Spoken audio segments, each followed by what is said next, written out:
वक्रतुण्डमहाकाय कोटिसूर्यसमप्रभ निर्विघ्नं कुरु मे देव सर्वकार्येषु सर्वदा। Namaskar, Gurubhyo Namaha. It gives me great pleasure to be a part of Nalanda's Webshala and share my thoughts with you on the topic, some interesting aspects of Lord Ganesha, a dancer's perspective. It is a part of the Hindu custom to always invoke Lord Ganesha before beginning any venture, commercial, artistic, etc.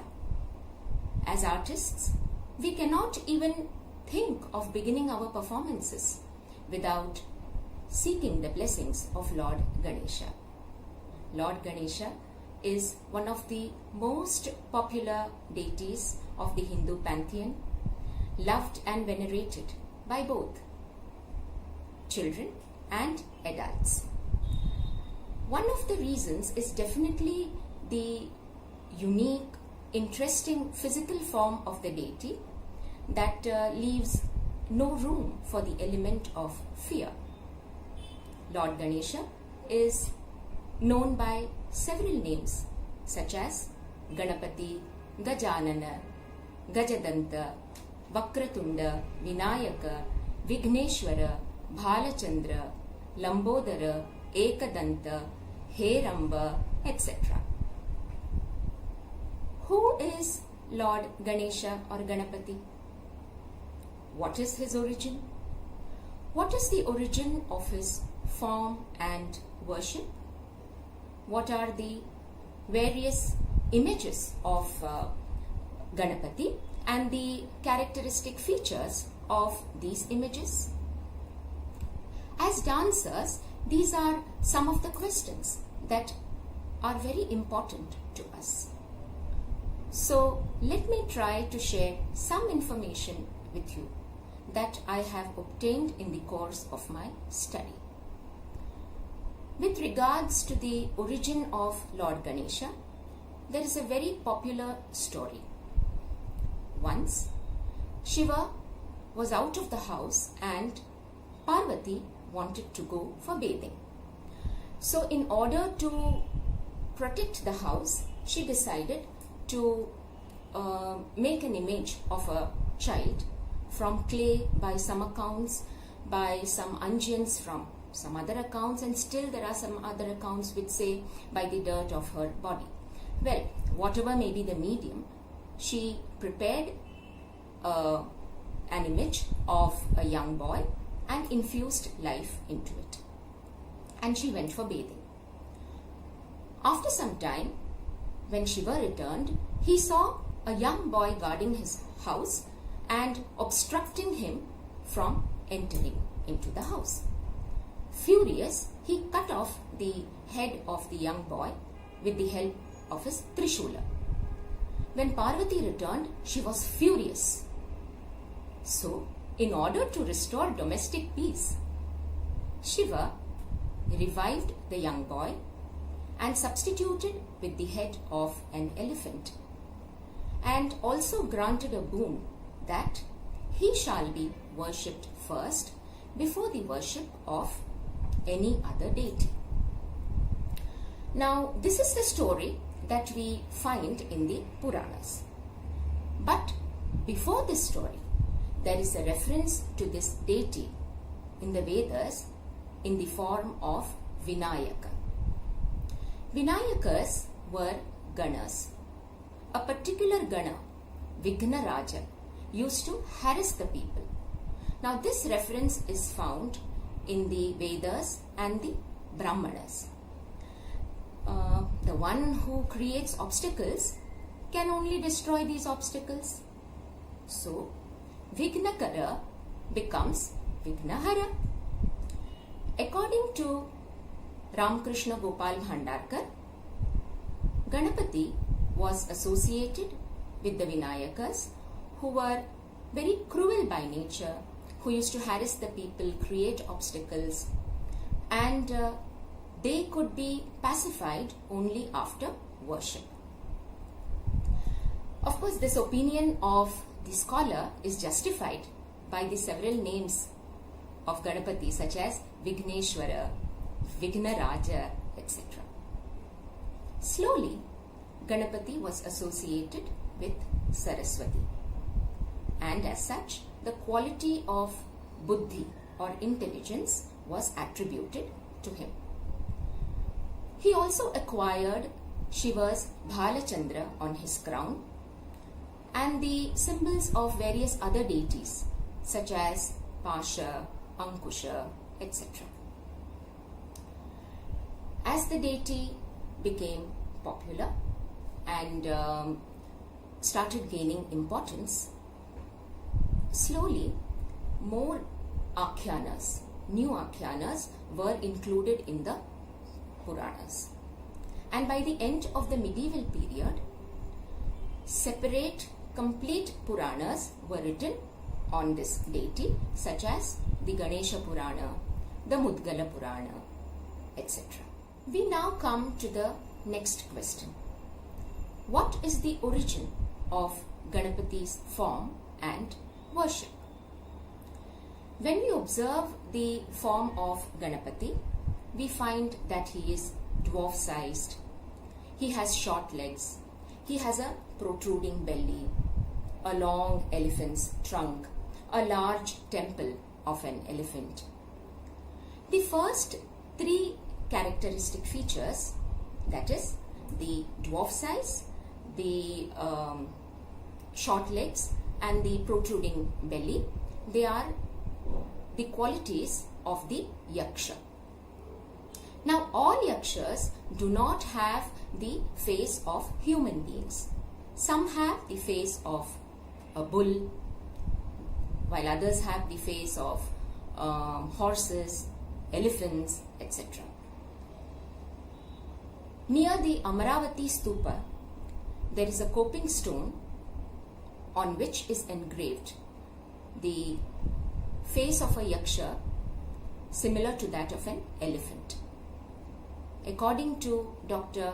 Ananda Kumaraswamy, such Gajamukha Yakshas are the origin of the image of Ganapati. What is it as dancers that we want to know about a particular deity? Religion, of course, plays a very important role. We all know that all the Indian classical art forms are deeply associated with religion, and Indian classical dance is no exception to this. The various stories connected with the gods and goddesses, the characteristic features of these deities, the attributes of these deities, all of them have some deep spiritual and philosophical significance, which we ought to know as dancers. But there is a greater problem which we dancers are confronted with. And what is it? How do we depict a particular deity in our choreographic creations?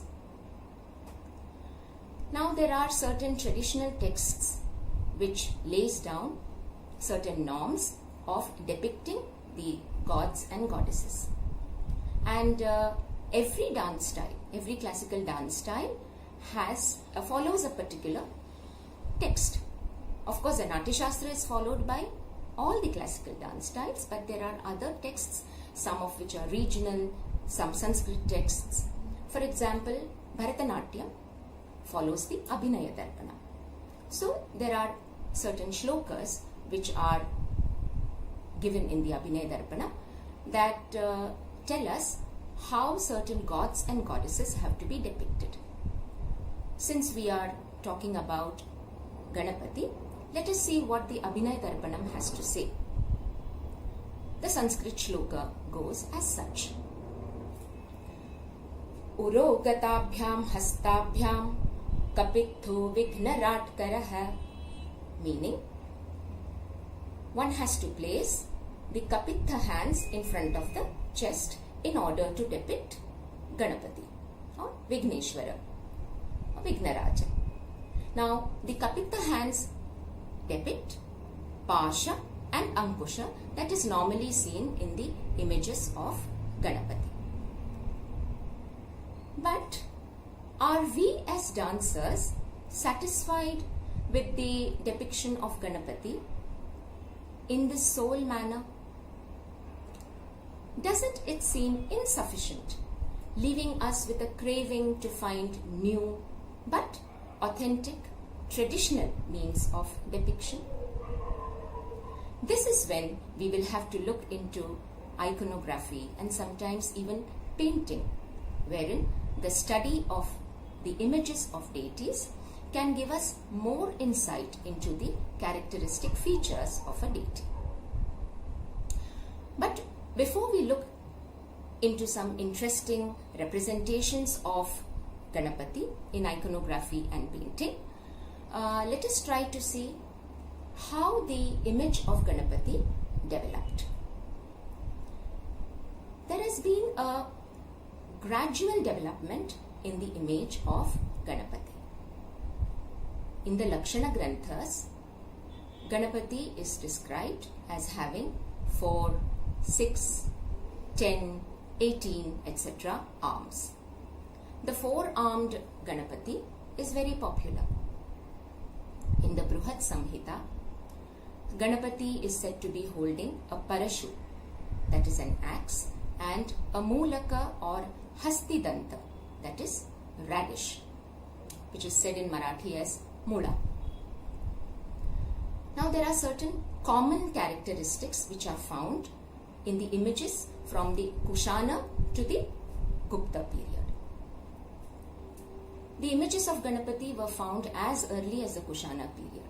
In fact, there are scholars who say that images were found even earlier than the Kushana period.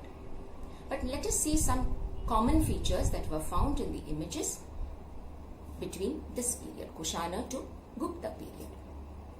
Firstly, all the images, they had the head of an elephant. Secondly, the trunk is turned to the left side, probably relishing the modakas. Ganapati is depicted as holding a modaka patra in his hand.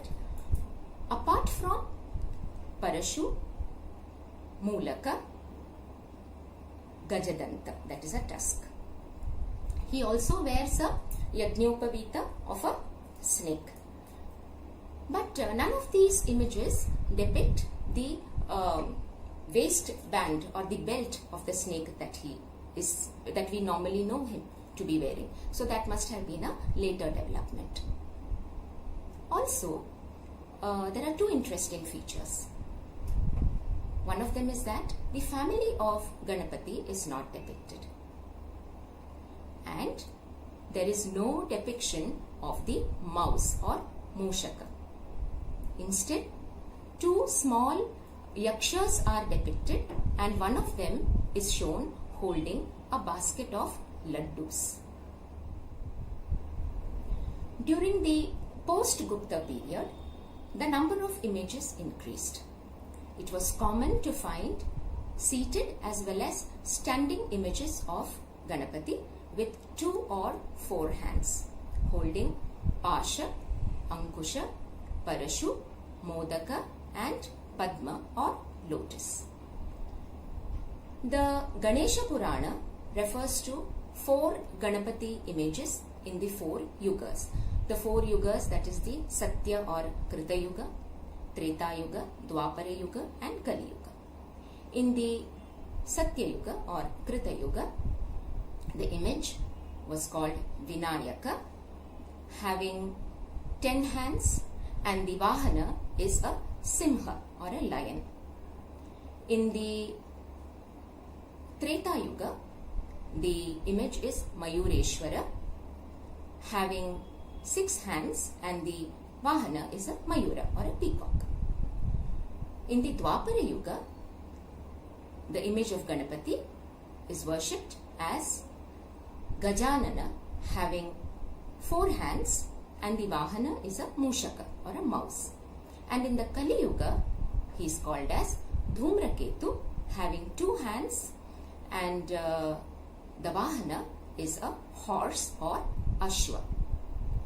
The Ganesha Purana also refers to Bala Ganapati or child Ganapati, young Ganapati, who holds in his trunk a Modaka.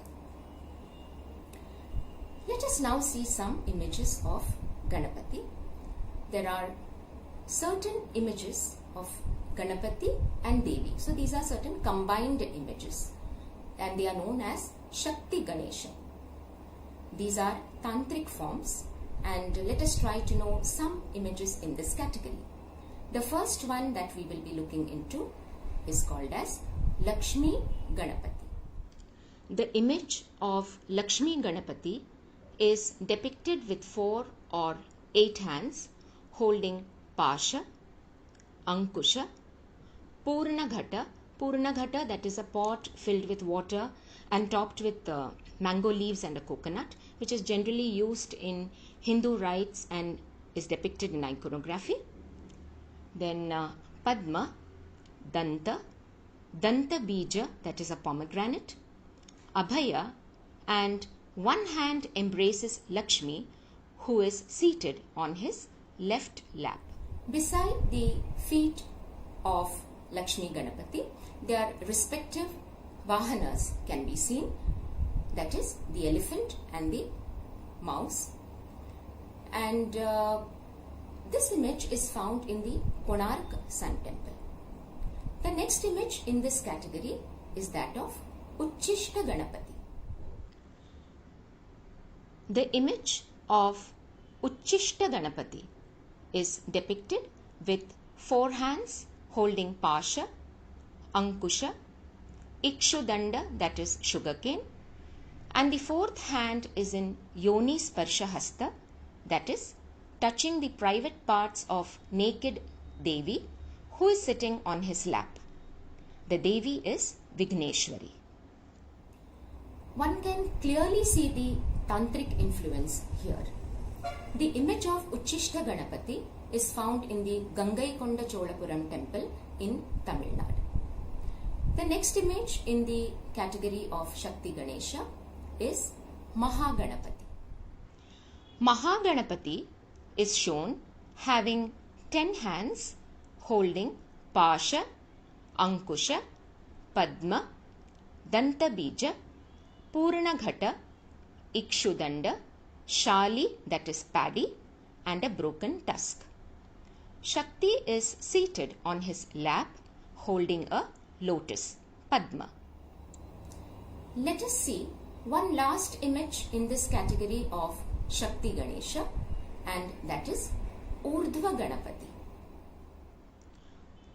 Urdhva Ganapati has 6 hands holding Pushpa, that is flower, Shali, that is paddy, a Dhanushya or bow of sugarcane, Bana, that is arrow, Gajadanta, tusk, and the 6th hand embraces his spouse Shakti.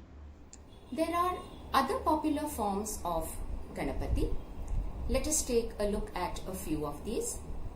The first one is Heramba. Heramba is depicted as having 5 elephant heads, 4 facing the 4 cardinal directions, and the 5th head facing upwards. The hands of the deity are holding Pasha, Ankusha, Japamala, Parashu, Modaka, Abhaya, and Varada. The important thing to be noted is that Heramba sits on a lion, Simha, and this form is very popular in Nepal. The next one is a very popular image which we are all familiar with, and that is Vignaraja Ganapati. Vignaraja Ganapati is shown seated on a mouse holding Pasha and Ankusha. The next image is in fact very interesting. In fact, as dancers, how can it not interest us? It is the image of Nritta Ganapati. Nritta Ganapati is shown with 4 or 8 hands holding Pasha, Ankusha, Modaka and Parashu. The remaining hands are free to follow the body movements. The left leg is slightly bent and the right leg is bent and held up in the air. In Maharashtra, Ganapati is a very popular deity, especially the Ashtavinayakas. Among the 8 Ganapatis, Siddhivinayaka at Siddhatek is the only image where the trunk of the Ganapati is to the right. This temple is situated on a small hillock, and it is believed that the rituals and observances are very strict for Ganapati with the trunk to the right. In Tamil Nadu, Ganapati is a very popular deity, and there are many temples which are dedicated exclusively to this Lord. He is usually depicted with 4 hands, and he can be seen in many Pallava and Chola sculptures. As I said earlier, Uchishta Ganapati is widely worshipped in Tamil Nadu, and there is a famous sculpture of Uchishta Ganapati at the Gangaikonda Cholapuram temple at Tamil Nadu. It is seen that in Tamil Nadu, generally the temples dedicated to Kartikeya are situated on the mountains. But there is an exception to this. There is a temple in Trichy dedicated to Lord Ganapati. It is called as the Uchipillayar temple or the Rock Fort temple, since the temple is situated on a rock. There are some major differences found in the northern and southern traditions relating to Ganapati. In the south, Ganapati is considered to be a bachelor.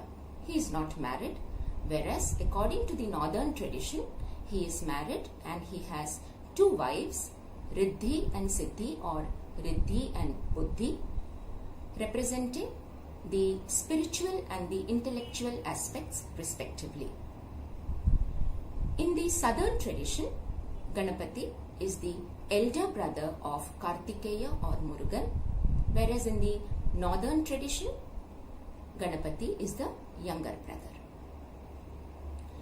There are many stories in connection with Lord Ganesha, and some of them are really very popular, like the story of the competition between Kartikeya and Ganapati, wherein it was told to them that they had to encircle the universe, and whoever returned first would obtain the fruit that represented knowledge and wisdom. So Murugan jumps onto his Vahana, the peacock, and flies away to encircle the universe, whereas Ganapati, with his huge heavy form, he climbs onto his mouse and he circumambulates, that is, does the pradakshina of his parents, because the entire universe is contained in one's parents. Every story, every characteristic feature connected with the representation of a deity is indeed meaningful. And as dancers, dance choreographers, dance researchers, all this definitely interests us. The topic is very vast, and I have to restrict myself due to constraints of time. But I would like to conclude with a very interesting story connected with the Uchipillayar temple. In the battle between Rama and Ravana, Rama was helped by the truth-abiding younger brother of Ravana, that is Vibhishana. After Rama wins the battle, as a token of affection, he gives Vibhishana a vigraham, an image of Lord Ranganatha, a form of Vishnu.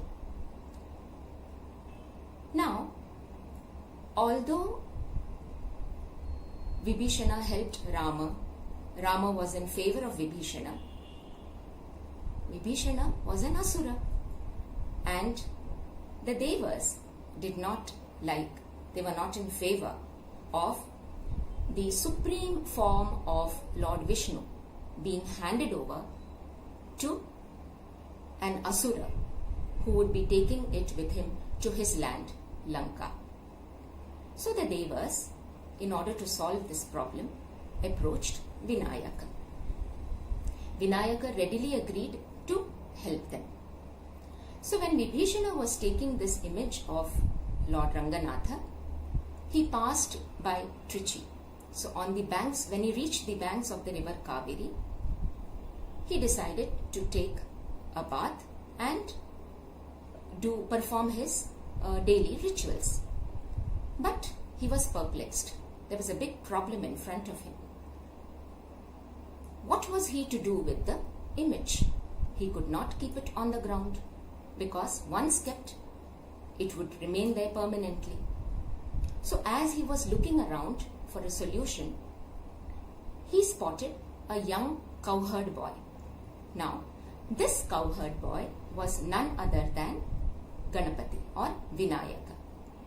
So when Vibhishana approached the boy and asked him to hold it till he completed his bath and his rituals, the boy readily agreed, and he took the image from Vibhishana and was standing on the banks of the river. The moment Vibhishana took a plunge into the waters, Vinayaka placed the image firmly on the sands. Vibhishana saw this and he was furious. He rushed out of the waters and started chasing Vinayaka in order to catch hold of him and punish him. Vinayaka started running with Vibhishana chasing him. In order to escape Vibhishana, Vinayaka climbed up a rock with Vibhishana chasing him. Finally, Vibhishana caught hold of Vinayaka and he hit him on his head. Now even today, one can see the pit on the forehead of the idol that is kept in the temple. Immediately, Vinayaka reveals himself and Vibhishana apologizes. Vinayaka blesses him and reveals to him that this image is destined to remain in Srirangam, and he sends off Vibhishana. The place where the image was kept was over many years covered by deep forests, until one fine day, centuries later, it was discovered by a Chola king who built the Ranganatha Swami temple there. The Pallavas built a Vinayaka temple on the rock, the place where Vinayaka climbed when Vibhishana was chasing him. And this is the temple that is known as the Uchi Pillayar temple. It is called Uchi Pillayar because Uchi in Tamil meaning height, and Pillayar is how Ganapati is very fondly called in Tamil Nadu. The Uchi Pillayar temple or the Rock Fort temple is a 7th century temple. This temple is dedicated to Lord Ganapati, fondly called as Uchi Pillayar. Knowledge is like the prasadam that one receives after worshipping the Lord and seeking His blessings. And as a child, I have been taught that one should always share the prasadam, never have it alone. I humbly thank my Guru, Padma Bhushan Dr. Srimati Kanakrele, the creator of Nalanda, for having very deeply imprinted on my mind that dance cannot be learned in isolation. It is this strong association of dance with all the allied art forms that forms the core of the syllabi that was taught to us at Nalanda, and which we teachers are striving hard to impart to our students. I humbly thank Nalanda, the entire Webshala team, Dr. Uma Rele, the principal of Nalanda Nritya Kala Mahavidyalaya, for having given me this opportunity to share my learning. May Lord Vigneshwara destroy all the obstacles and demons that has taken the form of this terrible pandemic COVID-19. May Ganesha restore peace, good health and stability in our lives. Dhanyavad.